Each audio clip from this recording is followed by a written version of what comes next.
Salvete omnes. Welcome to White Glove Latinist. Today we're looking at worksheet 1A, essential case usage. This is going to cover the subject of the sentence as well as predicate, nouns, and adjectives. We also look at direct objects and objects of prepositions. As always, these worksheets are available in my shop.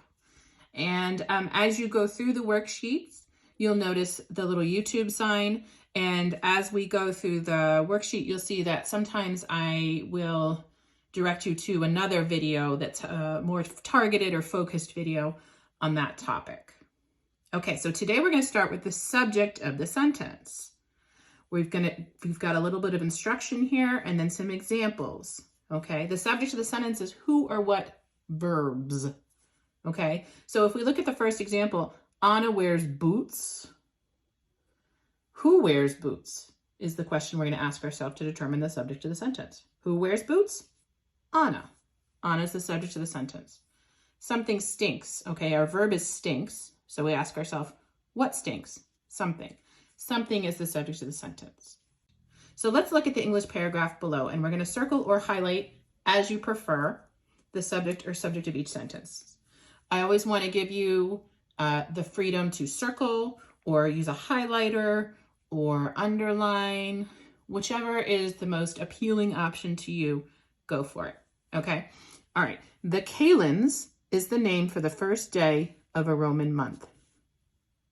When in doubt, what you're going to look for is the verb. In this first sentence, the verb is. What is ising in this sentence? What is? Oh, the Kalends. Strictly speaking, it's just Kalends, it's not the, but if you've underlined the Kalends, that's perfectly fine. All right. We can talk more about that later about articles in English, which don't exist in Latin. So the Kalends, or Kalends in the first sentence, is your subject. The Nones was the next major day of the month. Again, look for our verb, was. And what is wasing? The Nones. The Nones was the next major day of the month. March, July, May, and October had their Nones on the 7th day of the month. Okay, what's the verb? The verb is had. What had? Okay, in this sentence, we actually have more than one subject.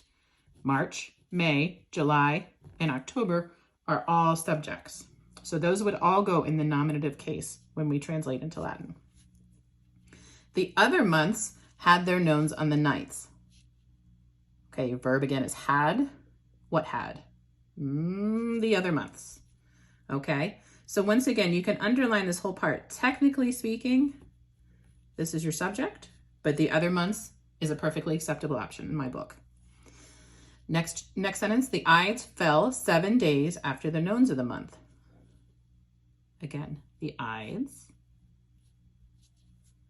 This is a lot of information about the Roman calendar. It's just a little bit of fun information to kind of get you going on some Roman culture. It's not necessarily relevant to nominative. I just chose a topic about culture to introduce you to some calendar information. Okay, and our last sentence here, for instance, the Ides of January fell on the 13th, while the famous Ides of March fell on the 15th. Where's the verb in this sentence? Fell. Okay, there's one verb. What fell? The Ides. If you want to underline the whole the Ides of January, okay, fine. Technically, it's just the Ides. Okay. Now, we'll notice also in this last sentence that we have a second verb. We have a second occurrence of the verb fell. What fell?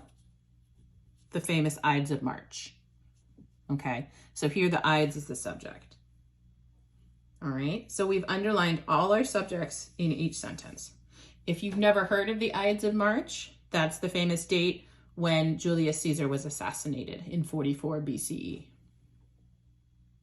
Okay, amici, let's move on to the nominative being used for predicate, nouns, and adjectives. The word predicate may be a word that is unfamiliar to you. Okay, it's really a grammatical term, and it simply refers to the part of the sentence that tells what the subject is or does. Okay, the predicate includes the verb. In each example below, I have underlined the entire predicate. Now there's a second thing I'm going to talk about here, which is the type of verb you've got. All right. Do you have an action verb or do you have a linking verb? All right. Let's look at number 1. Example 1, Marcus sees a soldier. In this sentence, I've underlined sees a soldier because that's the entire predicate. It includes the verb and the rest of the sentence, which we'll talk about in a moment. All right. Now, we're going to test out what kind of verb this is. Is it an action verb or is it a linking verb? If it is a linking verb, we can write an equals sign here. I've done it here in the notes. Marcus equals a soldier. Is that true? Is it true that Marcus and the soldier in this sentence are the same person? No. That means sees is an action verb. So I'm going to write AV here. This is an action verb. When we have an action verb, often, not always, but often, we have an object of that verb, and that is referred to as the direct object. Okay? We'll get to that more shortly, but basically it's whom or what the subject verbs. Okay, again, we'll get to that again in a moment. Let's look at example 2. Marcus became a soldier. All right, here's the predicate, everything underlined here, and our verb is became. Now, can we replace that verb with an equals sign? Is Marcus the same person as the soldier? Yes. Okay, let's not get into timelines. And did he have to go back in time or did he have to go into the future to become a soldier? Okay, let's just not go there. Is Marcus the same person as a soldier? Yes. It's not an existential question, just yes. Okay. All right. Became is a linking verb. All right. If Marcus is the same person as the noun and the predicate, this is a predicate noun. Subject equals predicate noun. Right? Number 3, Marcus is Roman.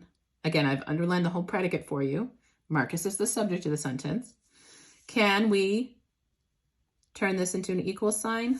That verb, Marcus equals Roman. Is the Roman person Marcus? Is the Roman Marcus? Yes, they are the same person. Okay. Another linking verb. That means Roman is a predicate. It's not a noun here. Adjective. Why? Because Roman is an adjective here, not a noun. It's describing Marcus. Okay. We can look at some more examples of that down below. First, let's look at some English to just practice our grammar. A lot of times, friends, I find that we're looking at English grammar as much or not more if we look at the Latin, okay? All right, in the English paragraph below, we're going to underline each verb and write above it A for action or L for linking, kind of like what we just did. If you prefer to write AV, LV, that's fine by me. Okay, first sentence, Tina loved coffee. All right, our verb is loved. We're going to underline that sucker right there. All right, is this an action verb or a linking verb? Let's use our test, an equals sign. Is Tina the same thing as the coffee? Does Tina equal coffee? No. So it's an action verb, okay? Second sentence, she bought a cup at the coffee shop. Where's our verb? She bought. Okay, we can use our test again. If we put an equal sign, does she equal cup? Are she and the cup the same thing? Nope. Action verb. Okay, if you're feeling frisky, you can ask yourself, what did she buy? She bought a cup. Cup is the direct object. If you need more practice on that, don't worry, we'll get to that later. The coffee was black. Where's our verb? Was. Can we replace that with an equal sign? Is coffee black? Are coffee and black referring to the same object, same thing? Yes. Coffee equals black. So I'm going to put linking verb. She added cream and sugar. Where's our verb? Added. Is she equal to cream and sugar? Is Tina cream and sugar? Nope. This is an action verb. Okay. The coffee became brown. Where's our verb? Became. Okay. We're getting faster at this, hopefully. Okay. Is this an action verb or a linking verb? Are coffee and brown the same thing? Yep. This is linking. You'll notice now as you start to move along that there's a very narrow number of linking verbs in English and the same in Latin, right? They're all forms of the verb to be or become, pretty much. Tina sipped from her cup. Tina sipped, that's what she did. Is this an equal sign? We don't even have a direct object here. She isn't anything. All right, so this is an action. All right, final sentence, it was delicious. Here's our verb, was. Okay, that's linking, isn't it? All right, now I've asked you to go back and for each linking verb, circle the predicate, noun, or adjective. Okay, so let's look for our linking verbs. Nope, nope, yes. Where's the predicate, noun, or adjective? The coffee was what? The coffee was black. I didn't ask you to do this, but just for fun, sport, and amusement, let's decide whether this is a noun or an adjective. Is this a predicate noun or a predicate adjective? Adjective. It's a predicate adjective. Okay. This is not a linking verb. Next linking verb here. Okay. The coffee became what? The coffee became brown. Predicate noun or adjective? Predicate adjective. Right? Not a linking verb. Linking verb. It was what? It was delicious. Predicate noun or adjective, just for fun, sport, and amusement. It is a predicate adjective. All right, now we'll move on to some Latin practice. In the paragraph below, we're going to underline each verb and write action, A for action or L for linking. Exactly the same exercise as we did above in English. Now we're going to do it in Latin, friends. Okay? Let's look at our first sentence. Marcus Romanum videt. Again, if you're struggling with Latin and finding your verb, best bet is to look at the very end of the sentence. Here's your verb right here, friends. Okay? Now this verb means to see, right? Is that an action or is that linking? Or alternatively, we could ask ourselves, is Marcus the same person as the Roman in the sentence? Marcus is a Roman? No, Marcus sees a Roman. Okay, that's an action verb. Seeing is an action. Romanus est Gaius. Where's our verb? I said look at the end of the sentence, didn't I? But it's right here. The Romans in Latin, we still like to put the is kind of in the middle of the sentence, just like we do in English, right? The Roman is Gaius. Basically the same word order as English. All right.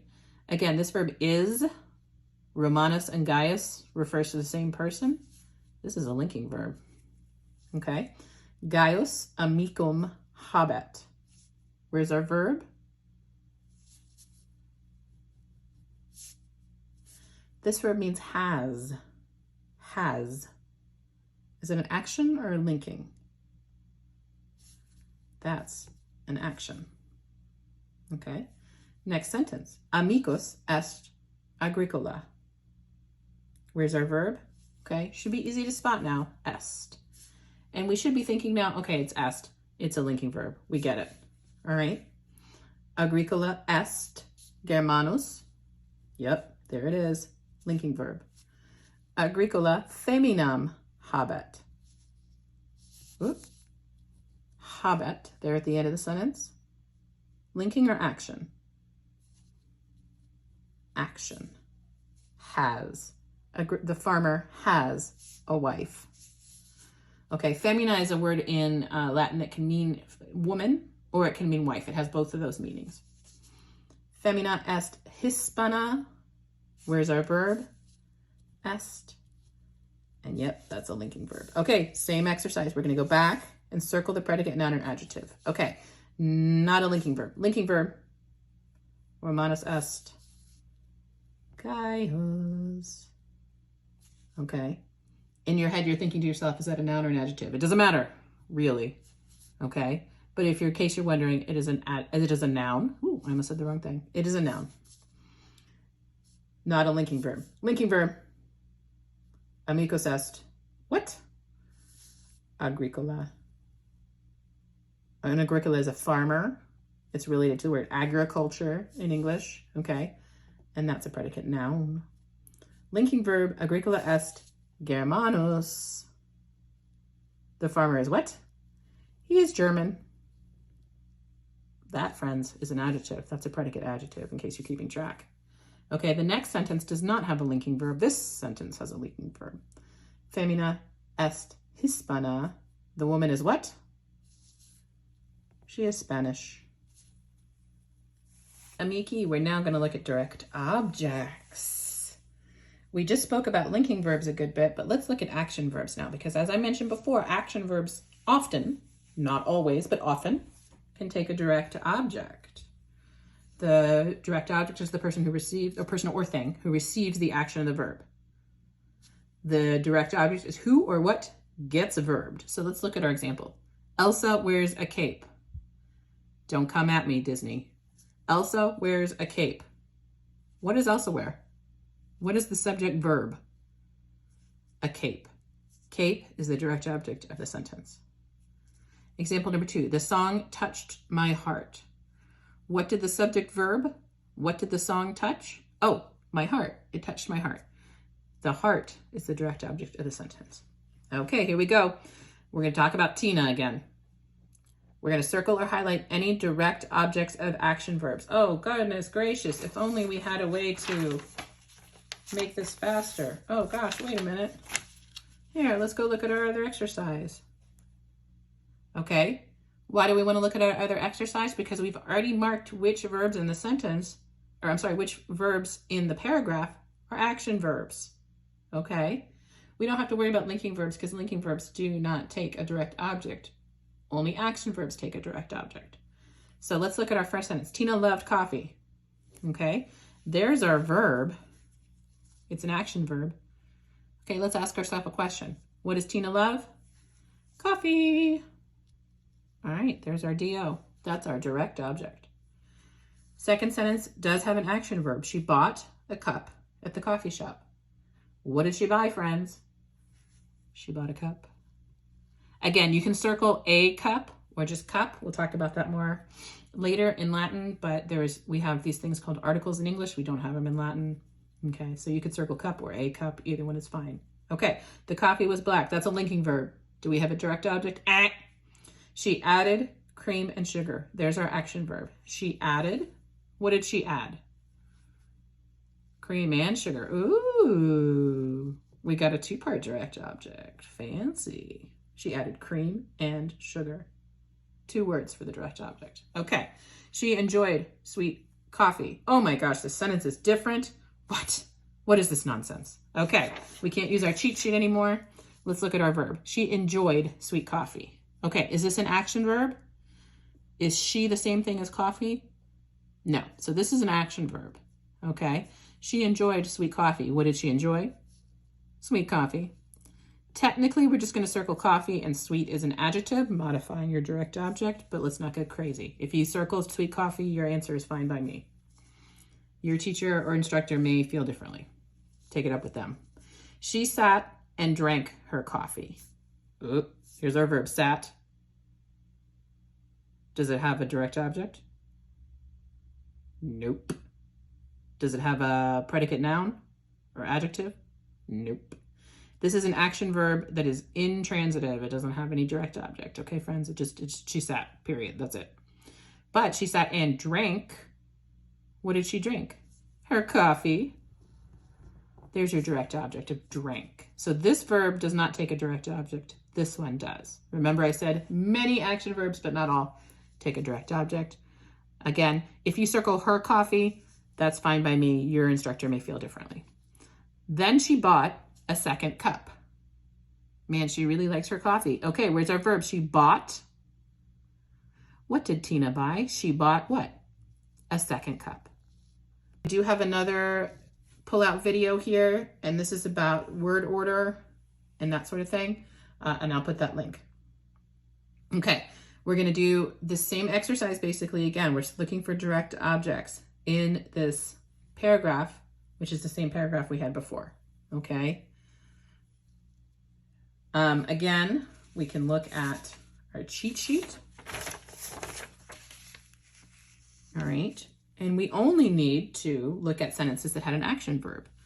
Our first sentence had an action verb. All right. We're going to check ourselves by making sure that the direct object is in the accusative case. Okay. That's going to mean, since we're just talking about first and second declension words, that the noun ends in either os, or as. Since we've done first and second declension only for the purposes of this worksheet, your endings are going to be os, or as, depending on whether it's a first or second declension noun, and depending on whether it's singular or plural. So if we're going to look at our first sentence, Marcus Romanum videt. Who is our subject? Our subject is Marcus. He has a nominative ending. He's doing the verb. He videt, he sees, a Romanum. Okay, that's our direct object. Can we confirm that? Okay, it ends in That's our direct object. Okay, it's accusative case, accusative singular. Marcus sees a Roman.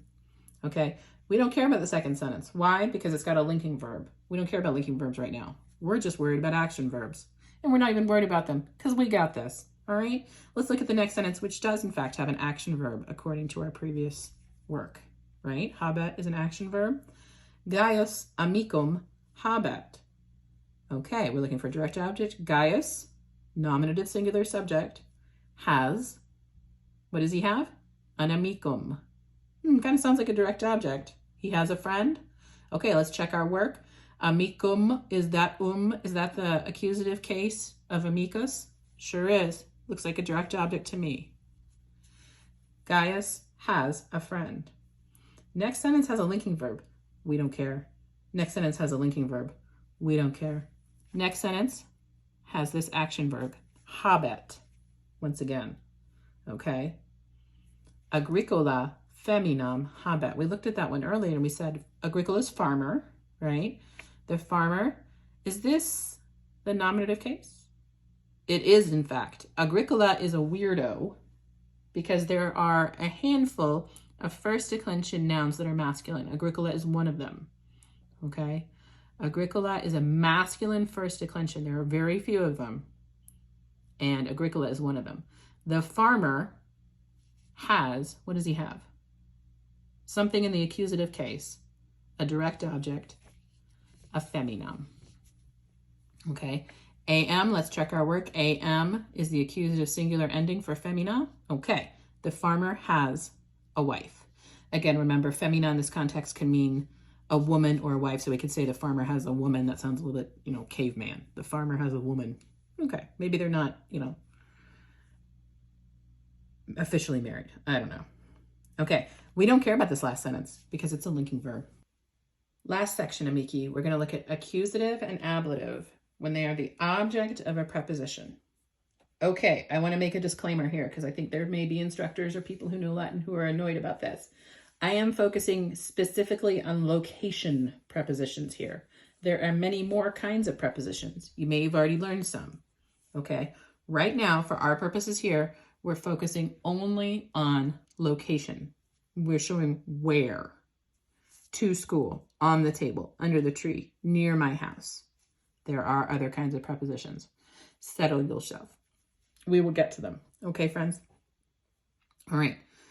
A preposition, for our purposes here, shows a location. So if we look at example 1, the frog lives in a swamp. Okay? Where does the frog live? In a swamp. This is our whole prepositional phrase. In a swamp. That's our prepositional phrase. Where does the frog live? In a swamp. Okay? Now, we want to find the object of the preposition. The preposition is in, right? The frog lives in what? In what does the frog live? A swamp. All right? So that means swamp is our object of preposition. Okay? Let's look at our next example. He went into the kitchen.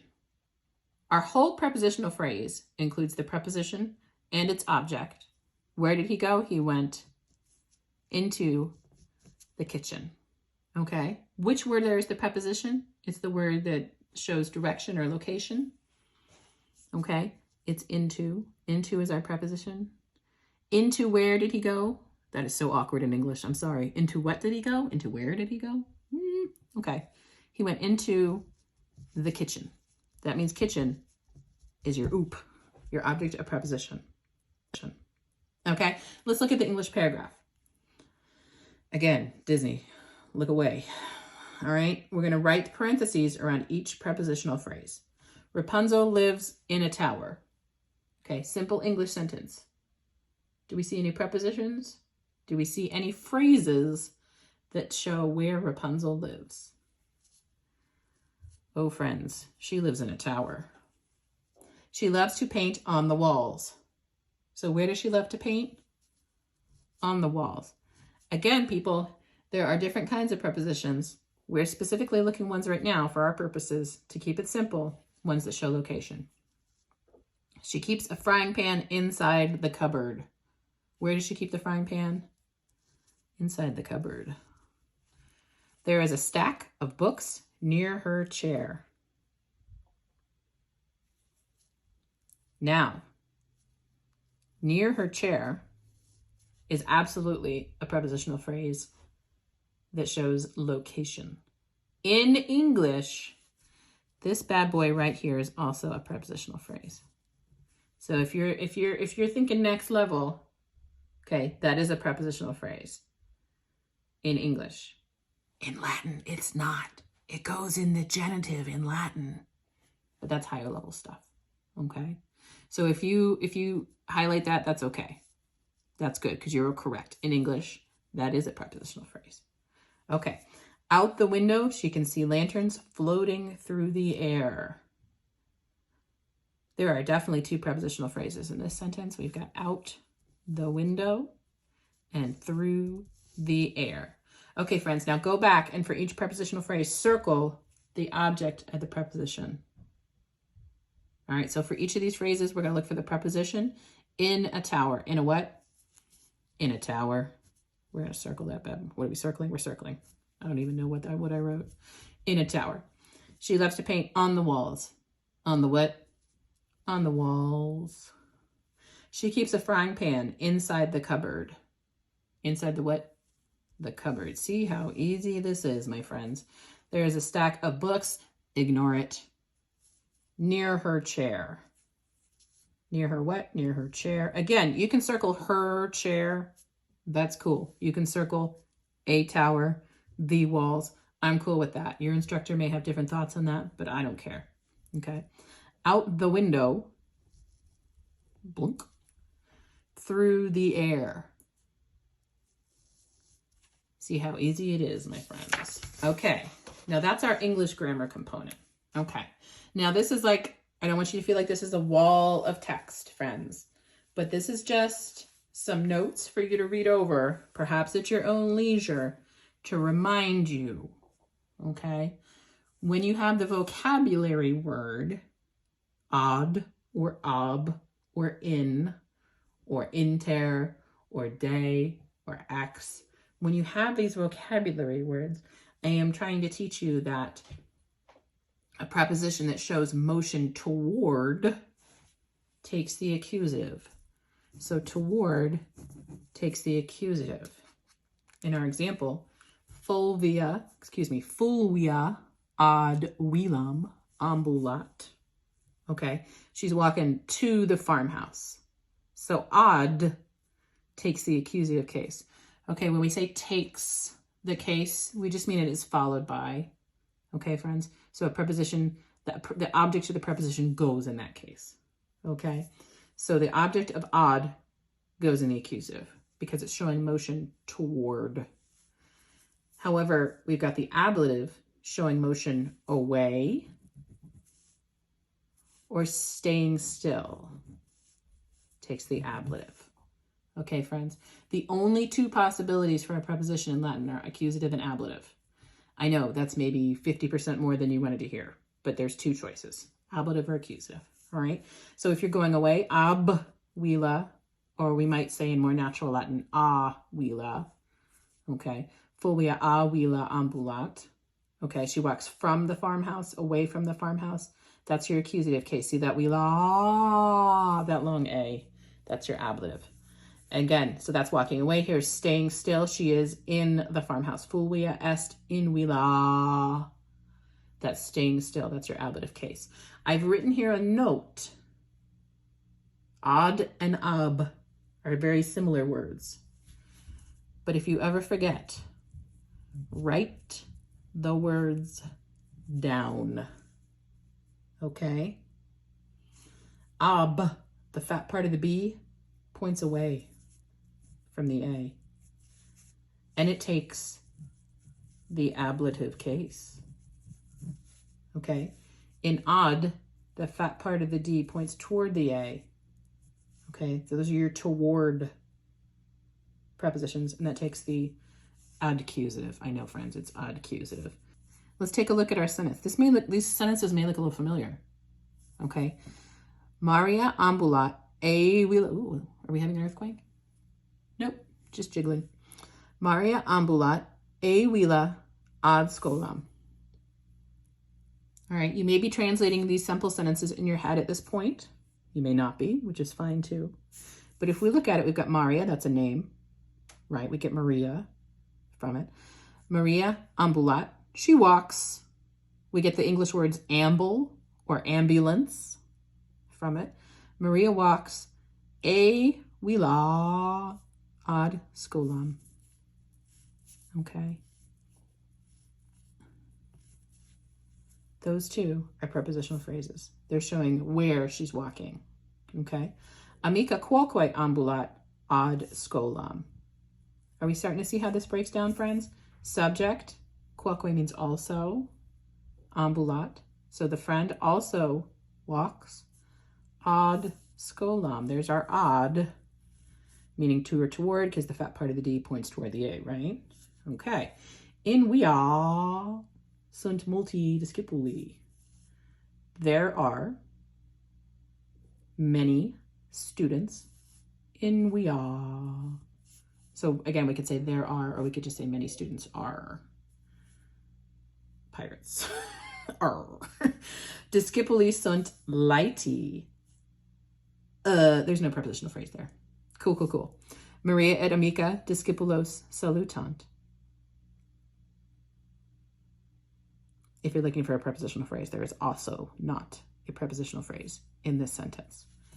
Discipuli Mariam et amicam salutant. Nope, no prepositional phrases. Okay, now we're going to go back and we're going to circle the object. And this time we're going to find the OOP, the object of preposition, the OOP, as I call it. And we're going to decide whether it goes in the ablative or the accusative. Let's look at the first one. A wila. A is short for X, friends. So if you see a, that's the same thing as X. It's just because it comes in front of a consonant. So it's just the same as in English. We say an apple or a banana. Okay, so we say X amica, but we say a wila. Okay, it's just a pronunciation thing. It's just an ease of speech thing. Okay, a wila. So our object of the preposition is wila. Are we circling that? We're circling that. Okay. Now, there's two ways we can come at this. We can look at that long A at the end and say, okay, friends, that's ablative. That long A is ablative. Okay. We can check ourselves by saying A or X. We're coming out of the house, the farmhouse. Okay. Motion away. That's ablative. Okay, we're good. All right. Ad skolam. To the what? To the school. Okay, let's look at that ending AM. Is that accusative or ablative? Check yourself by thinking about the preposition. Ad, the D points toward the A. That bad boy is accusative. All right, friends. Next one. Ad skolam. Oh, so easy. I could do this in my sleep. All right. In we are. What's your object? The street, the road. Again, you've got that long A. I don't put all the long marks here, friends, so don't come at me about that. I put long marks when it matters. I should make that into a t-shirt. I put long marks where it matters, okay? I know I don't have all the long marks marked. We are. Long mark there. In we are. We're in the street. We're staying still. Ablative. All right, my dears. So now you have concluded your understanding of nominative subjects, predicate nominatives, accusative direct objects, and accusative and ablative used for the object of preposition. Okay, friends? If you want more practice sheets on these issues, on these topics, let me know in the comments. If you have questions, ask in the comments. All right, I'll see you next time. This is Walete from the White Glove Latinist.